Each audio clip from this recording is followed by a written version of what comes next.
ओम शांति। आज के इस सत्र में आप सभी आत्माओं का स्वागत है।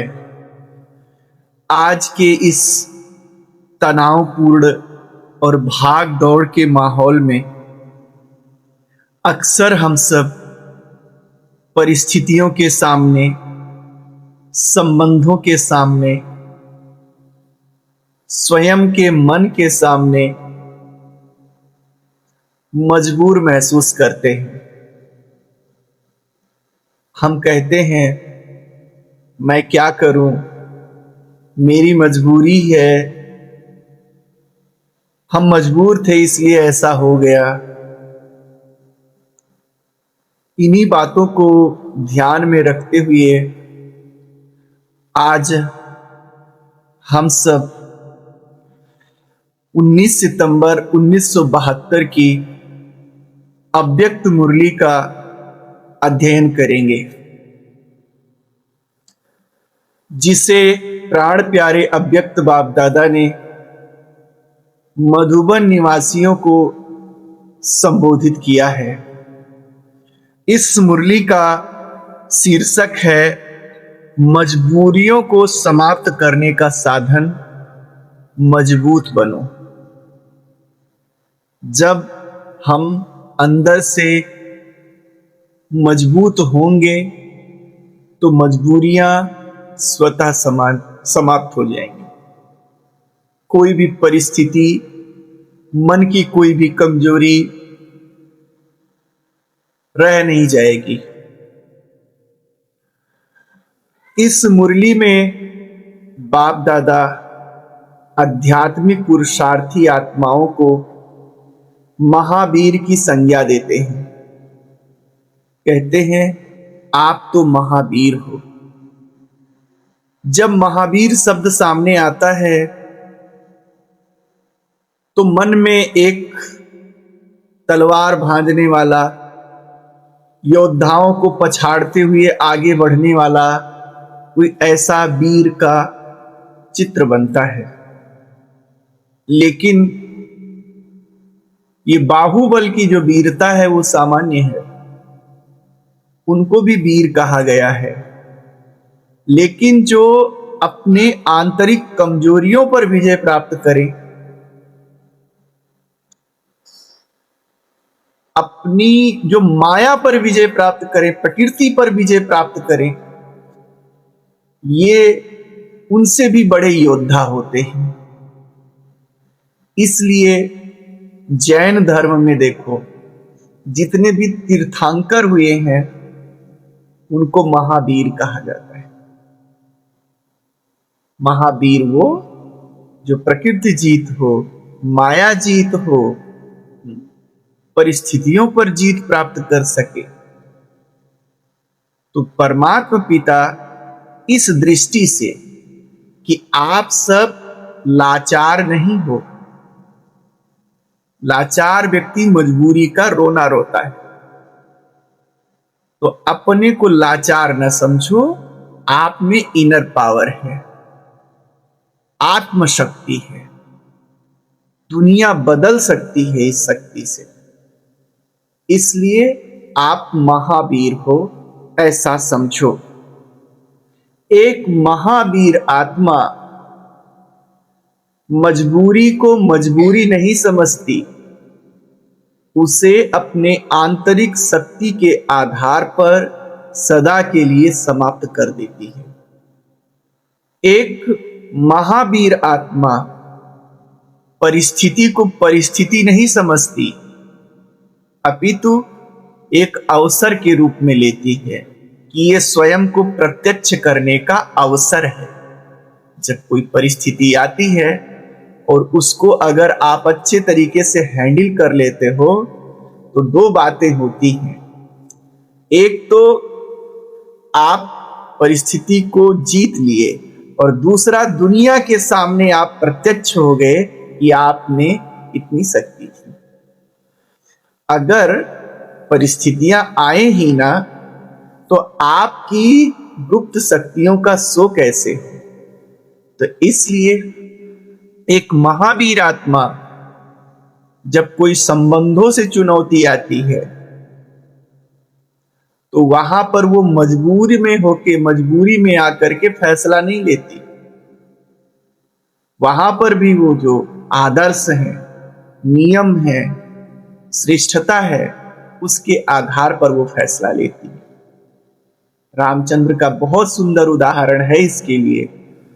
जिस सीता के लिए उन्होंने संपूर्ण रावण राज्य को समाप्त कर दिया, उससे भिड़ गए। जब संबंधों में बात आई तो मर्यादाओं के ऊपर रखा, संबंधों को कमतर रखा। संबंधों में देखो सीता को उनको त्याग कर। हम डर जाते हैं ना, और जब हम डर जाते हैं कि हमारा जो संबंधी है वो ऐसा चाह रहा है, आदर्श जो है वो ये है, आदर्श पकड़ेंगे तो संबंधी रूठ जाएगा, संबंधी छूट जाएगा, तो हम कमजोर हो जाते हैं। और कमजोर होकर फिर कहते हैं मजबूरी में आके हमने ये फैसला लिया। लेकिन जो महावीर आत्मा होता है वो मजबूरी में फैसले नहीं लेते हैं।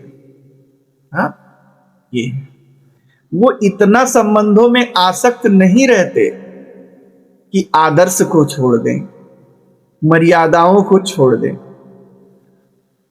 तो इस प्रकार से बाबा हम सबको महावीर कहते हैं। महावीर की परिभाषा जो स्वयं के मन को जीत सके, जो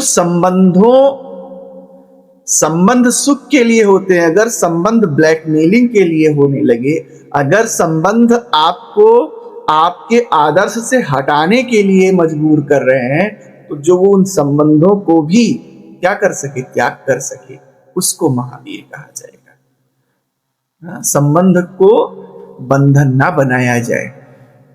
तो ऐसे महावीर आत्मा जो परिस्थितियों को भी अवसर बना ले स्वयं की प्रत्यक्षता का, परमात्म प्रत्यक्षता का, ऐसी आत्माएं महावीर होती हैं।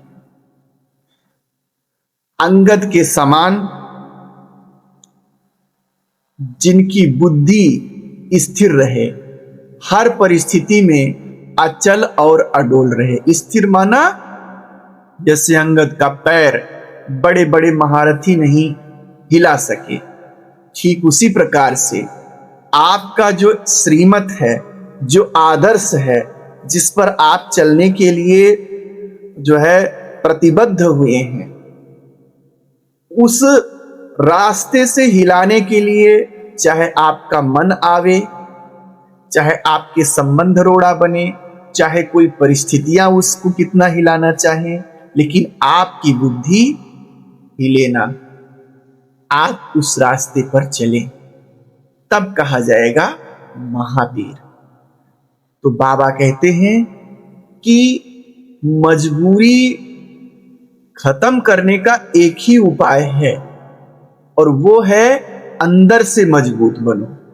बाहरी मजबूती कोई बड़ी बात नहीं है। अगर आप अंदर से मजबूत नहीं हैं, लोग समझते हैं बाहुबल से मजबूत हो जाएंगे, कोई समझता है धन आ जाए तब हम मजबूत बन जाएंगे। लेकिन आपने ये देखा होगा कि अगर अंदर से मजबूती नहीं है तो धन आने पे लोग मजबूत नहीं बनते हैं, बल्कि और डरने लगते हैं कि हमारा धन कहीं कोई छीन ना ले, कहीं कोई इसको हड़प ना ले। ये है बाहुबल आने पर भी अगर अंदर में मनोबल नहीं है तो कभी भी उसका उपयोग नहीं कर पाते हैं।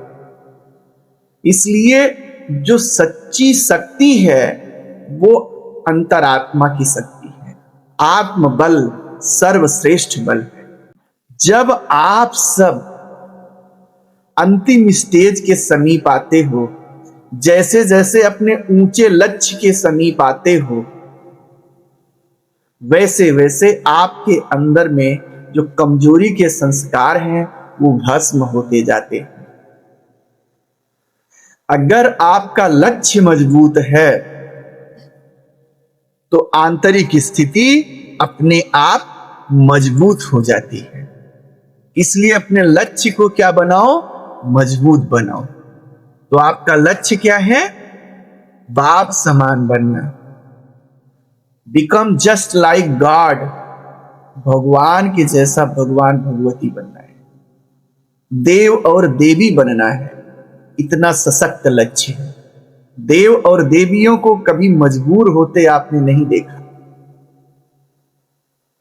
तो जब जैसे जैसे समीप आएंगे, जब आप किसी अपनी मंजिल के समीप आते हैं तो मंजिल क्या होती है, उसकी थोड़ी थोड़ी जो है झलक आपको मिलने लगती है।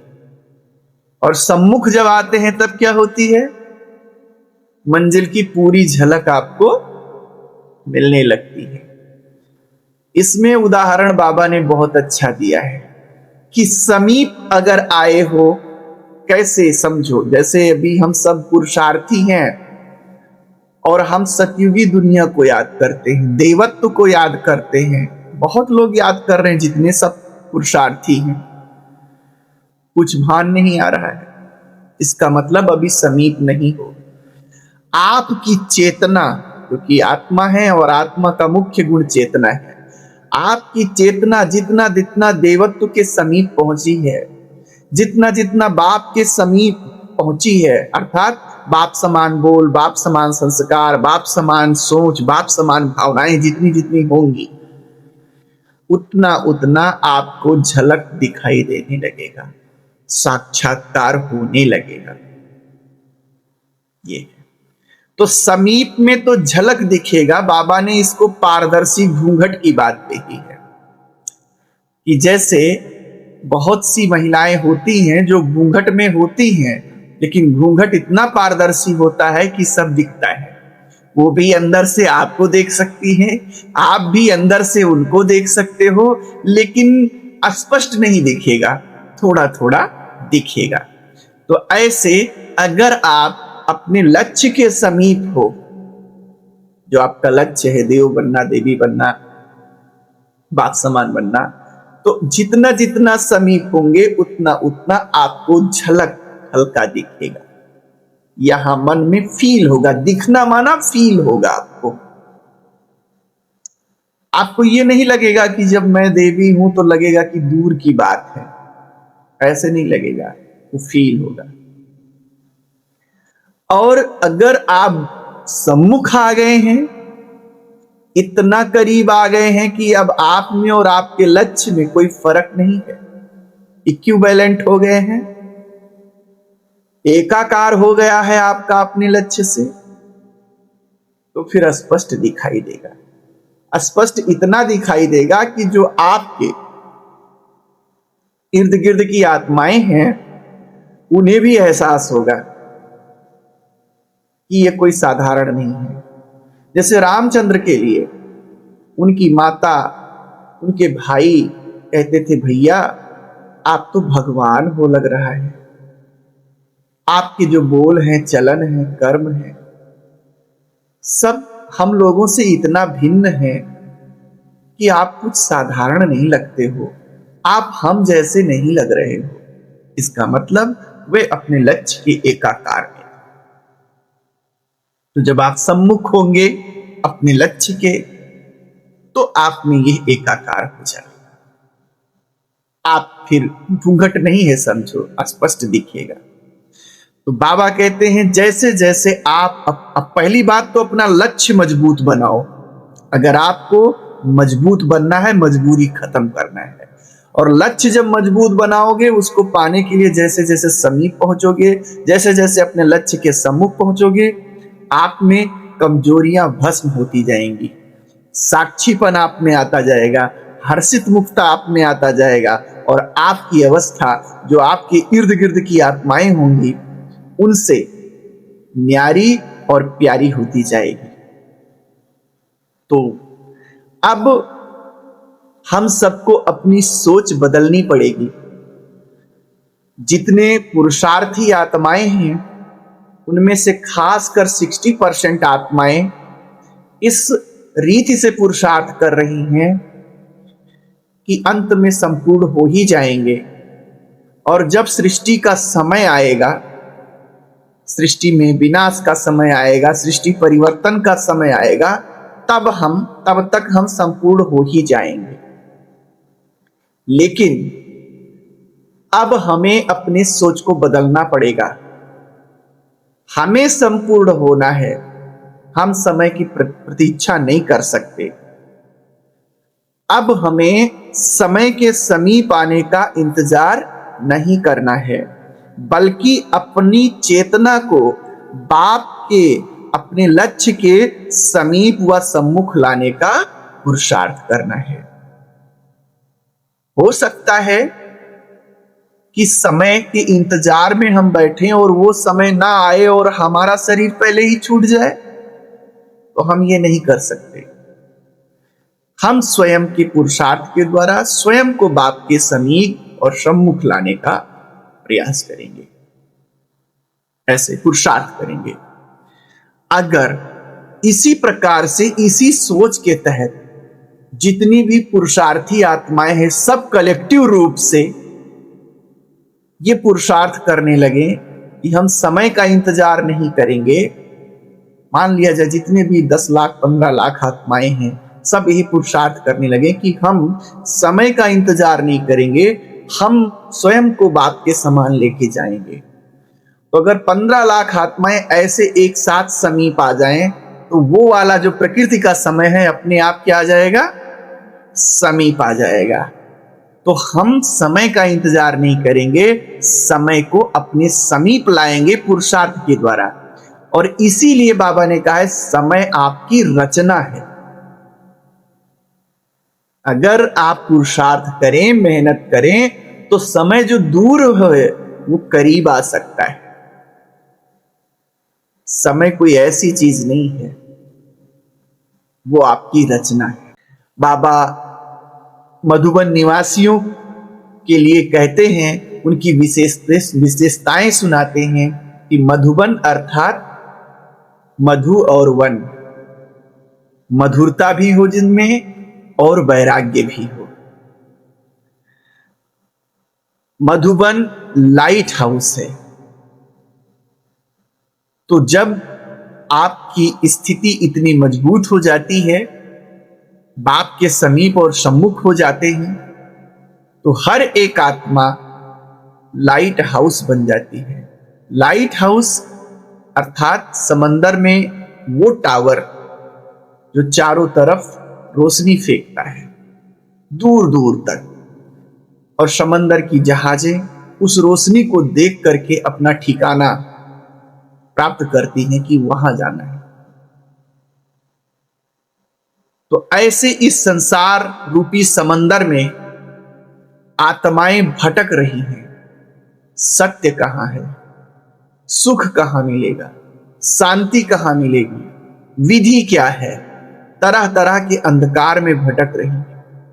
और जब आप इस प्रकार से मजबूत बन जाते हैं, तब आपकी अवस्था लाइट हाउस के जैसे हो जाती है। आप संसार के लिए एक श्रेष्ठ मार्गदर्शक बन जाते हैं। वैराग्य और रमणीकता, मधुरता में बाबा ने इस मुरली में बहुत सुंदर जो है व्याख्यान दिया है। कहते हैं कि अज्ञानी जनों का जो वैराग्य होता है वो अलग है। अज्ञानी जन जो गंभीर होते हैं वो अलग है। उनकी गंभीरता में खुश्की होती है, नीरसता होता है, रूखापन होता है। इसलिए लोग वैरागी नहीं बनना चाहते, गंभीर नहीं बनना चाहते, क्योंकि दुनिया में देखते हैं जो गंभीर हैं, वैरागी हैं, वो ज्यादातर खुश्क हो जाते हैं, नीरस हो जाते हैं। लेकिन ज्ञानी जनों का जो वैराग्य है, उस वैराग्य में, उस गंभीरता में रमणीकता निहित होती है। उस गंभीरता में मधुरता, प्रेम, स्नेह निहित होता है। जैसे विष्णु देखो, विष्णु के लिए क्या कहा गया, शांताकारम भुजंग शयनम, वो तो शांताकार है। लेकिन ऐसे शांत नहीं है। दुनिया में शांत कहो तो शांत माना नीरस, लेकिन वो बड़े ही सरस हैं। उनकी शांति में भी रमणीकता है, हर्षित मुक्ता है, मधुरता है। तो ऐसे गंभीर बनना है, यह देवत्व है। नीरस नहीं बनना है। और मधुर कैसे बनना है, उसके लिए अच्छा पैरामीटर दिया है। स्नेह है या मोह है, इसको चेक करो। जो स्नेही होता है वो सहयोगी अपने आप हो जाता है। आज इतना बड़ा यज्ञ चल रहा है तो आपस में एक दूसरे के सहयोग से, बाबा ने कहा कि मधुबन निवासी सहयोग में पास है, फुल पास है। तो स्नेही का एक ही अर्थ है सहयोगी होना। वो आपके उन्नति में, हर कार्य में सहयोगी होगा। और मोह का मतलब यह है कि वो रीति रस्मों से अपना स्नेह प्रकट करेगा, सहयोगी नहीं बनेगा। रीति रस्मों से अपने स्नेह को प्रकट करेगा। उसका स्नेह आपके बंधन का कारण बनेगा, आपके लिए पीड़ा का कारण बनेगा। बेवजह वो दिखाएगा कि हाँ, हम आपसे स्नेह करते हैं। अनायास फोन करना, अनायास मैसेज डालना, अनायास दिखाना, इसको रीति रस्म ही कहा जाएगा। अनायास दिखाना कि हाँ, हम आपको बहुत प्रेम करते हैं, दुनियावी रीति से प्रेम करेगा, ऐसे कह सकते हैं। जिसमें आपका चरित्र बदनाम हो सकता है। वो अपने को प्रस्तुत करने को देखेगा। आप प्रेम की निशानी यही होती है कि अगर हम जिस आत्मा से प्रेम कर रहे हैं, मेरी वजह से उसके जीवन में या मेरे उस प्रेम की वजह से उसके जीवन में कोई समस्या ना आवे, ये मेरे वजह से उसके चरित्र पर कोई अंगुली ना उठे। अगर आप प्रेम करते हो तो यही तो चाहोगे कि जिससे आप प्रेम करते हो उसका भविष्य उज्जवल हो। अगर चुप रहने में उज्जवल है, दूर रहने में उज्जवल है, तो वो चुप रहेगा, यही उसका प्रेम है, यही उसका सहयोग है। वो दूर रहेगा, यही उसका प्रेम है, यही उसका सहयोग है। और मोह क्या है? दूर नहीं रह पाएगा, चुप नहीं रह पाएगा, क्रियाकलाप ऐसे करेगा कि गंधवा के ही छोड़ेगा और उसको कहेगा कि ये प्रेम है, ये मोह है। तो बाबा यहां ने, शायद बाबा ने कुछ इसी तरफ इशारा दिया है कि जो स्नेही होगा वो सहयोगी होगा, और जो मोह में फंसा हुआ होगा, भले रूप उसको स्नेह का दे रहा है, वो ऐसे। कई बार जीवन में सब कुछ ठीक चल रहा होता है, हम सबके जीवन में, तो फिर क्या होता है? जब सब कुछ ठीक चल रहा होता है तो क्या होता है? हम अपने पुरुषार्थ में अलबेले हो जाते हैं, सो जाते हैं। सो जाने का मतलब शिथिल हो जाते हैं, देवराज इंद्र की तरीके से। जब इंद्र के जीवन में सब कुछ अच्छा होता है तो फिर वह त्याग, तपस्या और पुरुषार्थ को छोड़कर सोमरस पीने में मस्त हो जाते हैं। अप्सराओं की गीत संगीत में क्या हो जाते हैं? मस्त हो जाते हैं, राग रंग में डूब जाते हैं। और उसी बीच में कोई असुर तपस्या कर करके बलवान बन चुका होता है, जो उनके सिंहासन को हिला देता है। तो ठीक इसी प्रकार से जब हम सब ऐसी राग रंग के नींद में, अलबेलेपन के नींद में सो जाते हैं, तब ड्रामा हमारे जीवन में परिस्थितियां ला देता है। ऐसे बाबा कहते, जब हम गहरी नींद या अलबेलेपन में होते हैं तो ड्रामा हमें जगाने के लिए घंटी बजाता है, यानी परिस्थितियां हलचल पैदा करती। अगर एक जो श्रेष्ठ आत्मा होती है वो राग रंग में डूबती नहीं है, वो अपने कर्तव्य को याद रखती है, अपने पुरुषार्थ को याद रखती है, तो उसका जो कर्तव्य है, ड्यूटीज हैं, वो पूरा करते रहते हैं, तो उसके जीवन में परिस्थितियां नहीं आती, और आती हैं तो वो हैंडल कर लेता है। लेकिन अगर आपने राग रंग में डूब गए इंद्र जैसे, तो फिर क्या होता है, आप कुछ दिनों के लिए पुरुषार्थ छोड़ देते हैं, त्याग तपस्या छोड़ देते हैं, और अब बस राग रंग। और फिर अचानक जब परिस्थितियां धमकती हैं तो आप में शक्ति है नहीं, पुरुषार्थ तो आपने किया नहीं, तो आपको समस्या हो जाती है। तो जब ये समस्या हो जाती है तो क्या होता है, जागते हैं लोग। जब परिस्थिति हलचल में आई तो जागते हैं, अचानक झटका लगता है। अब जागने का तीन प्रकार के लोग होते हैं। कुछ लोग जागते ही घबरा जाते हैं, अर्थात राग रंग में डूबे हुए थे, लेकिन सामने परिस्थिति आ गई, सब कुछ खुशी खुशी चल रहा था, ब्रह्मा कुमार थे, कुमारी थे, सन्यासी थे, और अचानक परिस्थिति आई तो अब सिक्की पुक्की गुम है, रोने लगे, घबराने लगे। कुछ लोग क्या होते हैं, जागे और युद्ध करने लगते हैं स्वयं से, ऐसा क्यों हुआ, वैसा क्यों हुआ, अपने आप से संघर्ष करने लगते हैं। और कुछ लोग होते हैं जो तीसरे नंबर के, वे साक्षी होकर के उस परिस्थिति को हैंडल करते हैं। आपका पैरामीटर क्या है, आप कौन से लोगों के कतार में हैं, ये हमें देखना है। जो घबरा जाते हैं वो समझ लीजिए कि वो कनिष्क वर्ग के देवी देवता के लोग हैं। विष्णु के सामने भी परिस्थिति आती है लेकिन घबराते हैं नहीं, बड़े ही उसी शांति भाव के साथ उसका हल निकालते हैं। मध्यम टाइप के जो होते हैं वे घबराते तो नहीं है, लेकिन वे युद्ध में बिजी हो जाते हैं।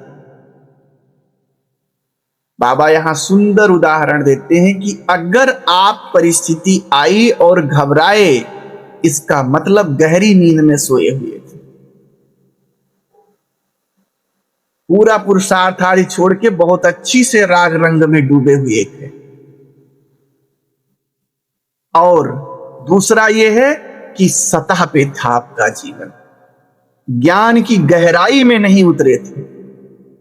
अगर घबराहट लगे तो ज्ञान की गहराई में उतर जाओ, क्योंकि समंदर इतना गहरा होता है कि सतह पे हलचल होती है लेकिन अंदर वो क्या होता है, शांत होता है। तो जो सतही ज्ञान वाले होते हैं वे घबरा जाते हैं, जो बीच में होते हैं वे युद्ध करने लगते हैं, और जो ज्ञान की गहराई में गहरे पुरुषार्थ वाले लोग होते हैं, सोते वो भी हैं लेकिन वो विष्णु समान, योग निद्रा उसको कहते हैं।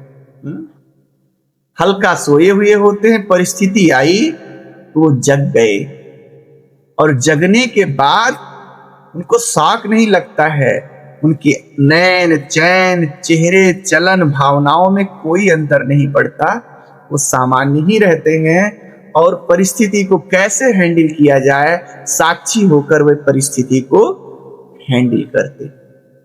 तो हम सबको ऐसे बनना है।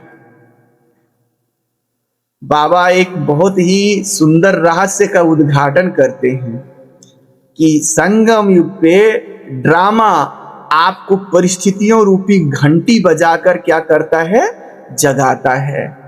तो इसी का यादगार है कि आपके भक्त आपके मंदिरों में घंटी बजाते हैं। कोई ऐसा मंदिर नहीं है जहां घंटा और घंटी ना लगे।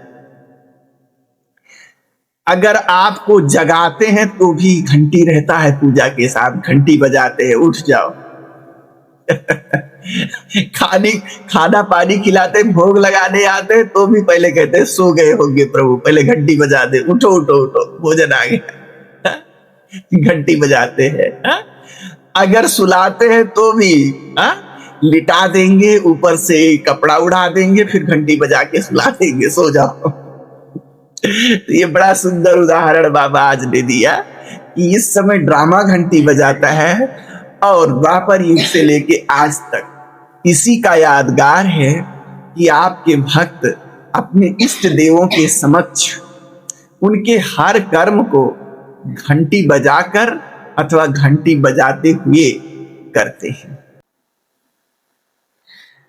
तो साक्षी अवस्था ही सर्वश्रेष्ठ अवस्था है, हमको ऐसा बनना है। और बाबा कहते हैं दोनों अवस्थाओं में साक्षी रहना है। वो दोनों अवस्थाएं क्या? अगर कोई दर्दनाक अवस्था है, गंभीर पार्ट है, मान लिया जाए आपका कोई प्रिय आत्मा है, कोई सेवा साथी है, उसके साथ कोई दुर्घटना घटती है अथवा ऐसी कोई उसको बीमारी है, ऑपरेशन होना है, कोई बात है, तो उसको भी वो आत्मा जो बाप के समीप है, जिसकी स्थिति मजबूत है, वो साक्षी भाव से देखेगी, ड्रामा के रूप में देखेगी कि यह भी ड्रामा का पार्ट है। जैसे आप कोई फिल्म देख रहे होते हैं तो कोई दर्दनाक सीन भी आता है तो आप विचलित नहीं होते, आप सोचते हैं ये तो ड्रामा है। तो उस रूप में वो उस दर्दनाक सीन को भी जो है पार्ट के रूप में देखेगी। और अगर कोई हंसी अथवा रमणीक पार्ट है, मनोरंजन का पार्ट है, तो वहां पर भी वो आत्मा साक्षी रहेगी। उसमें भी वो ज्यादा जो है संलग्न नहीं होगी कि वो जो है अपनी गरिमा को भूल जाए। इस पर एक थोड़ा सा एक कहानी याद आती है नल और दमयंती की, कि दमयंती का स्वयंवर था, राजा नल जो है उसने उनका स्वयंवर में गए थे और शायद इंद्र आदि कुछ देवता भी, हंस भी कर आए थे स्वयंवर के रूप में लिए। तो इसमें यह हुआ कि जो जितना सुंदर नृत्य करेगा उसी के साथ उसका विवाह होगा। तो उसमें दिखाते हैं कि एक जो हंस थे या कोई एक राजा थे, वो रमणीकता में इतना जो है, अब सुंदर नृत्य का कंपटीशन था, तो अन्य जो लोग नृत्य किए वो अपनी गरिमा में रहते हुए, अर्थात खुशी का माहौल है तो गरिमा हमें नहीं भूलना है अपना, इसको साक्षी कहेंगे, गरिमा में रहते हुए नृत्य किया। और एक उनको पाने के चक्कर में ऐसे किए कि उनकी धोती वोती सब खुल गई उसमें दिखाते हैं। तो कहने का भाव क्या है कि वे इतना इंक्लूड हो गए उसमें,